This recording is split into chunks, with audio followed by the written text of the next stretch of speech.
सोचो तुम एक दिन नॉर्मली अपने स्कूल से अपने घर जा रहे हो और घर जाते हुए तुम्हारे साथ एक ऐसा इंसिडेंस हो जो तुम अपनी पूरी ज़िंदगी ना भुला पाओ। तुम नॉर्मली अपने स्कूल से अपने घर आ रहे हो और रास्ते में आते हुए तुमको एक आदमी रोक ले और वो आदमी तुमको पकड़ के एक वाइट कलर की वैन में बिठाकर एक ऐसी जगह ले जाए जहाँ से शायद तुम कभी वापस नहीं आने वाले हो। This is a terrifying incidence जो कि एक लड़के के साथ सच में हुआ था और ये हुआ था साउथ कोरिया के अंदर। वो आदमी उस बच्चे को किडनैप करके एक ऐसी जगह पे ले गया था जहाँ से बाहर आना ऑलमोस्ट इम्पॉसिबल था और वो एक ऐसी जगह थी जहाँ पे उनको अलग अलग तरीके से टॉर्चर किया जाता था और उनके साथ तरह तरह के गेम्स खेले जाते थे, या ये बोलूँ कि गेम्स के नाम पे सिर्फ उनके साथ एक्सप्लॉयटेशन और ब्रूटैलिटी करी जाती थी। और वो जगह कितनी भयानक होगी तुम इसी चीज़ से अंदाज़ा लगा सकते हो कि वहाँ पर हर रोज़ तुम्हारा हो रहा है रिगार्डलेस इसके कि तुम कोई मेल हो या फीमेल।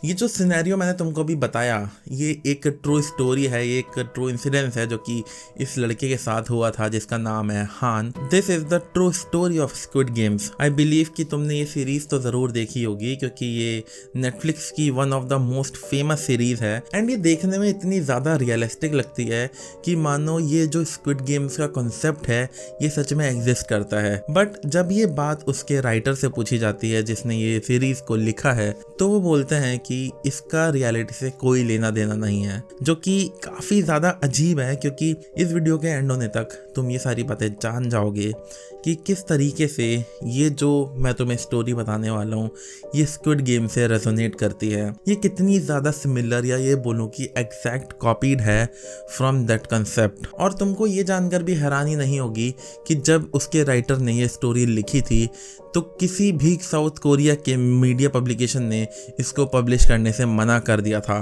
क्योंकि ये सीरीज़ वहाँ के कुछ ऐसे राज निकाल रही थी बाहर जो कि शायद वो लोग नहीं चाहते थे कि किसी को पता लगे। बट इन दी एंड जो नेटफ्लिक्स है जो कि एक अमेरिकन बेस्ड कंपनी है उसने आकर ये वाली प्रोडक्शन स्क्रिप्ट खरीदी और इसको प्रोड्यूस करना स्टार्ट किया जो कि काफ़ी ज़्यादा हिट रहा। बट मेन बात तो ये है कि क्या वजह रही होगी जो साउथ कोरिया के मीडिया पब्लिकेशंस ने इसको पब्लिश करने से मना कर दिया।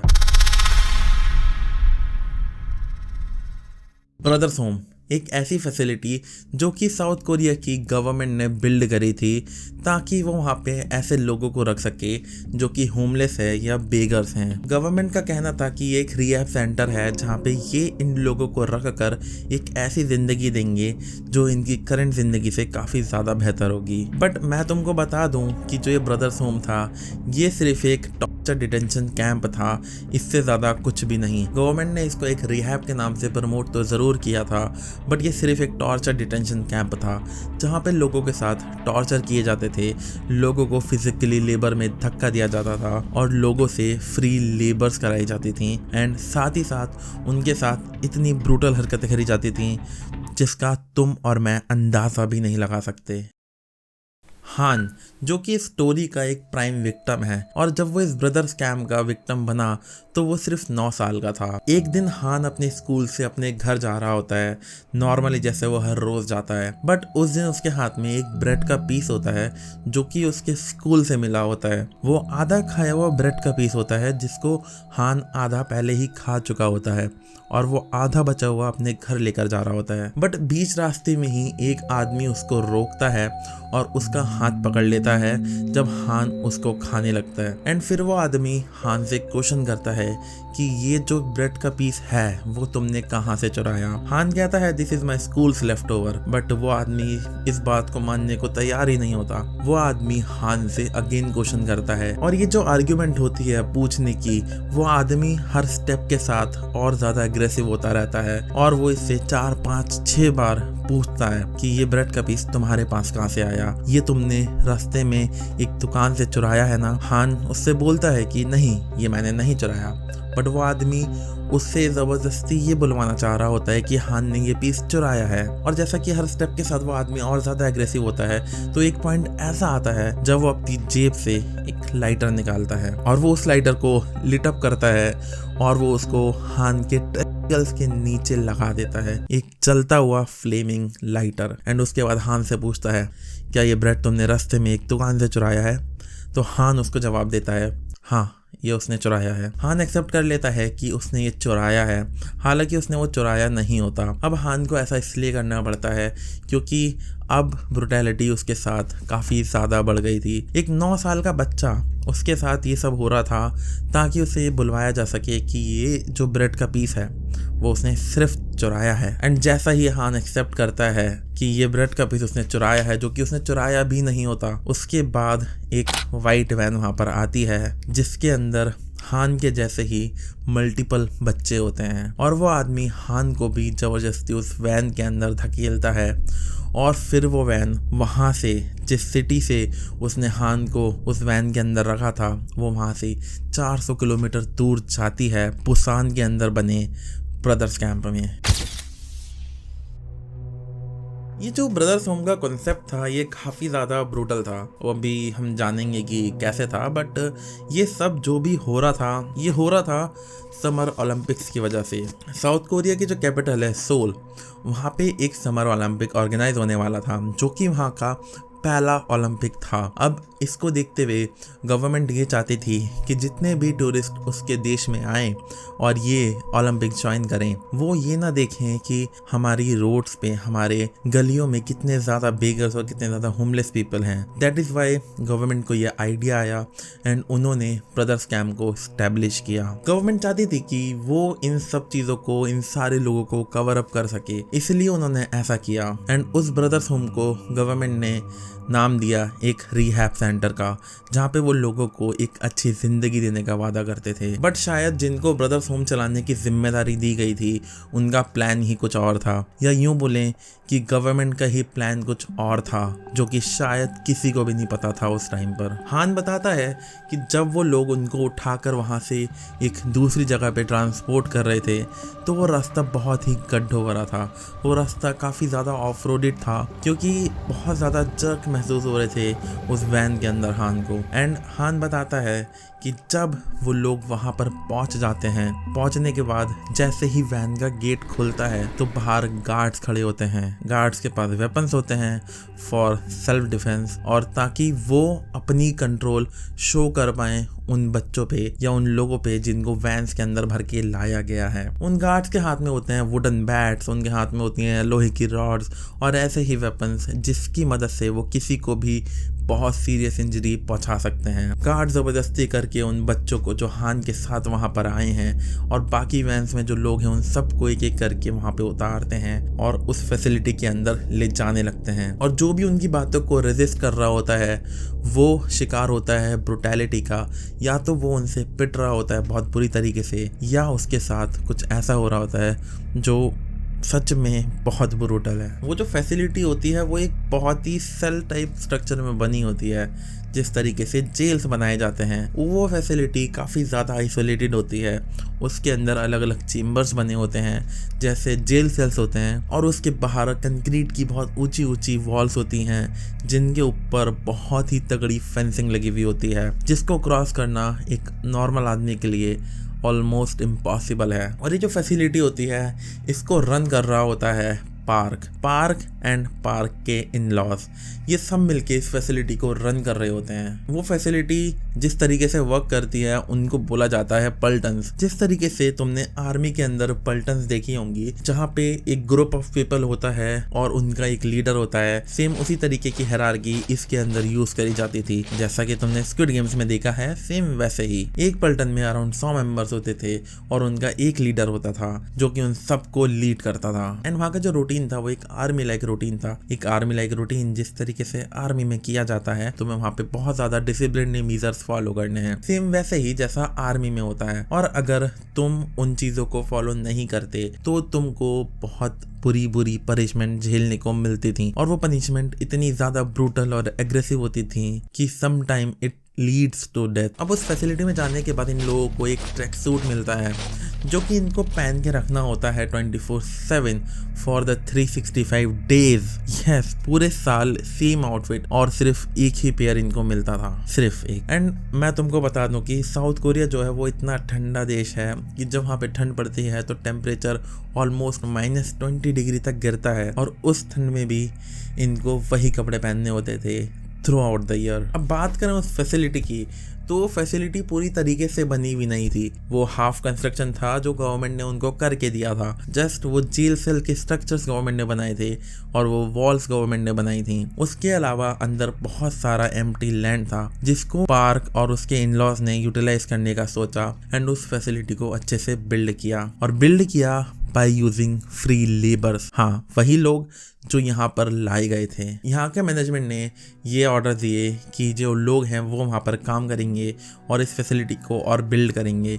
यहाँ पे अलग अलग तरीके की बिल्डिंग्स बनाएंगे, एक चर्च बनाएंगे और अलग अलग तरीके के वार्ड्स बनाएंगे जिसमें ये लोगों को रख सकें। और साथ ही एक इन हाउस मैन्युफैक्चरिंग प्लांट भी सेटअप करेंगे जहाँ पे ये उस फ्री लेबर की मदद से गुड्स मैन्युफैक्चर करेंगे। Goods like fishing rods and fishing lines etcetera, क्योंकि साउथ कोरिया में फिशिंग अच्छी खासी होती है। इन लोगों से जितना भी ये काम कराया जाता था वो काफी ज्यादा ओवरवर्कड था और इन लोगों को वो काम करना भी पड़ता था। कई बार तो ऐसा होता था हान के सामने अगर कोई काम कर रहा है और वो काम करते हुए थक कर बैठ भी जाए 2 मिनट के लिए तो लीडर आके उनको पीटना शुरू कर देता था और लीडर उनको कभी कभी तो तब तक मारता था जब तक उनकी मौत ना हो जाए। एंड हान ने बहुत सारी तो अपनी आंखों के सामने विटनेस करी थी कि किस तरीके से इस ओवरवर्क और इतने ज़्यादा ब्रुटैलिटी की वजह से लोग उसकी आंखों के सामने दम तोड़ देते थे, या अगर वो मरते भी नहीं थे तो वो गार्ड्स उनको पीट कर मार दिया करते थे। और ये काम उनको करना पड़ता था बिकॉज ऑफ सर्वाइवल इंस्टिंक्ट्स। और अगर ऐसा वो नहीं करते थे तो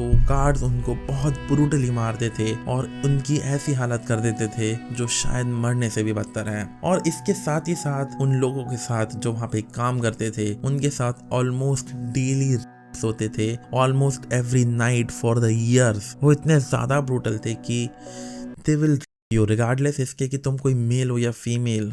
this is literally like fucking my mind cause this is not a normal shit। इन्हीं सारी पनिशमेंट्स और इन्हीं सारी ब्रूटैलिटी की वजह से वहाँ पे 1000 से भी ज्यादा लोग मारे जा चुके थे। ऑफिशियल नंबर तो 500 के आसपास का है, बट जो अनऑफिशियल नंबर है, जो ट्रू नंबर है, वो 1000 से भी ज्यादा है। क्योंकि जो वहाँ के विक्टिम्स हैं उनमें से कुछ विक्टिम्स आज भी जिंदा हैं जिन्होंने इतनी सारी डेथ्स अपनी आंखों के सामने विटनेस करी हैं जितना शायद ऑफिशियली आंकड़ों में कभी दिखाया भी नहीं गया। हान को लिया जाए या उनमें से किसी और बच्चों को लिया जाए तो वो उस टाइम पे इतने ज्यादा छोटे थे कि कुछ बच्चों को तो ये भी नहीं पता था कि उनके साथ हो क्या रहा है। वो बस ये बोलते थे कि उनको पीछे या उनके नीचे कुछ दुख रहा है, उनको दर्द हो रहा है, बट उनको ये समझ नहीं आता था कि उनके साथ आखिर हो क्या रहा है। The level of madness is crazy there. और ऐसा नहीं है कि वहां से कभी किसी ने भागने की कोशिश नहीं करी, वहां से बहुत सारे लोगों ने भागने की कोशिश करी, बट वहां की जो फेंसिंग थी और वहां की जो कंक्रीट वॉल्स थी वो काफी ज्यादा ऊंची थी और काफी ज्यादा डेंजरस थी, जिसकी वजह से ऑलमोस्ट सारे पीपल फेल हो जाते थे। बट एक ऐसा आदमी था जिसने ये अपनी पूरी जान लगा के ट्राई किया, ली चाय-सिक। ये वो आदमी है जिसने ये ट्राई किया था 12 बार से भी ज्यादा बार। बट जब इसने अपना लास्ट अटेम्प्ट किया यहाँ से एस्केप करने का तो इसने खुद को बहुत बुरी तरह इंजर कर लिया। इसके पूरे हाथ कट चुके थे उस ग्लास की वजह से जो उन्होंने फेंसिंग के ऊपर लगा रखे थे, और जो वहाँ पे फेंसिंग वायर थी उसकी वजह से इस आदमी के बदन पे बहुत सारे इंजरीज हो गए थे और ये वहां से नीचे गिर गया था। और जब ये नीचे गिरा तो गार्ड्स ने इसको पकड़कर इतनी बुरी तरीके से मारा जितना तुम शायद सोच भी नहीं सकते, क्योंकि ये उनके रूल्स के खिलाफ था। और गार्ड्स ने ही नहीं मारा उसको, बल्कि उसको अगले दिन उस चर्च में भी पनिश किया गया जो चर्च उन लोगों ने ही बनाया था। इस आदमी को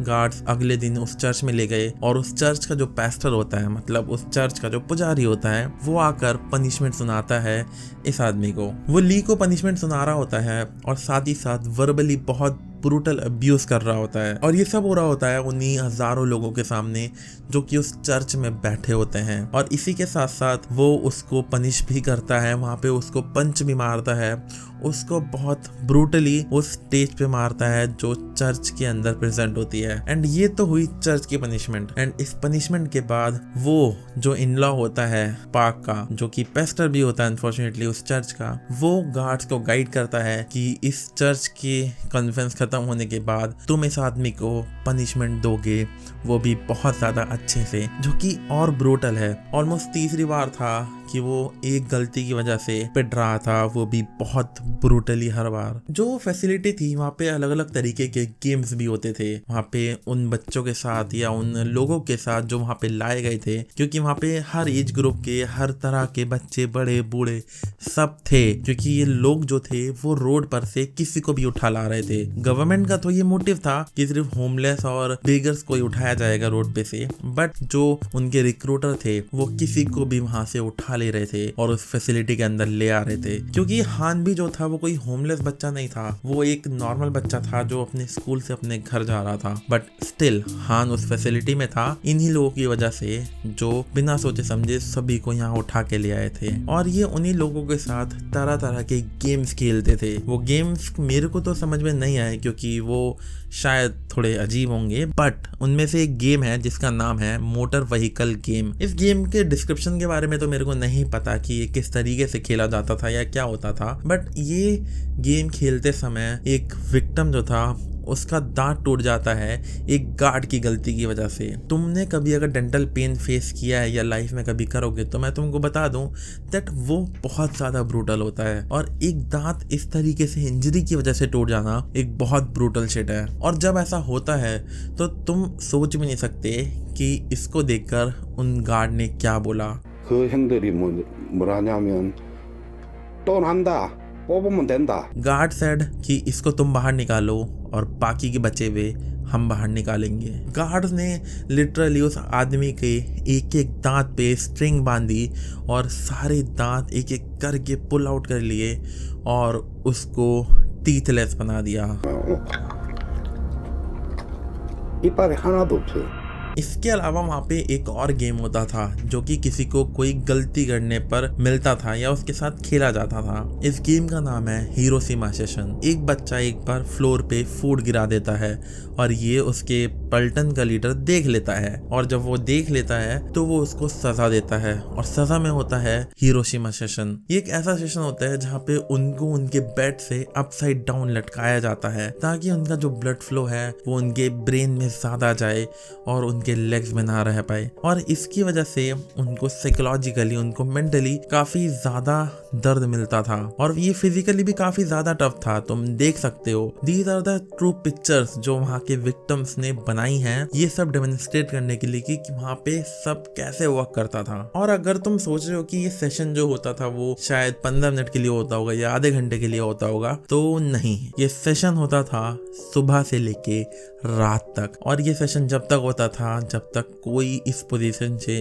गिर ना जाए या गिव अप ना कर दे। और जैसे ही कोई इस पोजीशन से गिरता था, एक तो ये उसके लिए काफी ज्यादा पेनफुल होता था, और ऊपर से जब वो गिरता था तो गार्ड्स उसको और सजा देते थे, जो कि काफी ज्यादा फक्ड अप है। और तुमको मैं बता दूं कि वहां पर एक ये भी लॉ था या एक ये भी पॉलिसी थी कि वहां पर तुम स्क्रीम नहीं कर सकते। अगर तुम्हें दर्द होता है तो यू कांट स्क्रीम देयर। अगर तुमको स्क्रीम करना है तो तुम सिर्फ ये बोल सकते हो that I believe in Jesus. तुम इसके अलावा वहाँ पे चिल्ला नहीं सकते, तुम स्क्रीम नहीं कर सकते, चाहे तुम्हें कितना ही दर्द हो। और अगर तुम चिल्लाते हो तो तुमको वही सजा मिलेगी जिसकी वजह से तुम चिल्ला रहे हो। तुम सोच सकते हो कि उनकी मेंटालिटी को किस हद तक डम बना दिया गया था, उनकी मेंटालिटी को, उनकी फिजिकल नेचर को किस तरीके से डेमोलिश कर दिया गया था उन गार्ड्स के थ्रू, वहाँ के फैसिलिटी के, पार्क और उसके इन-लॉज के थ्रू। तुम सोच सकते हो। और अगर तुमको लगता है कि ये सब यहीं खत्म हो गया था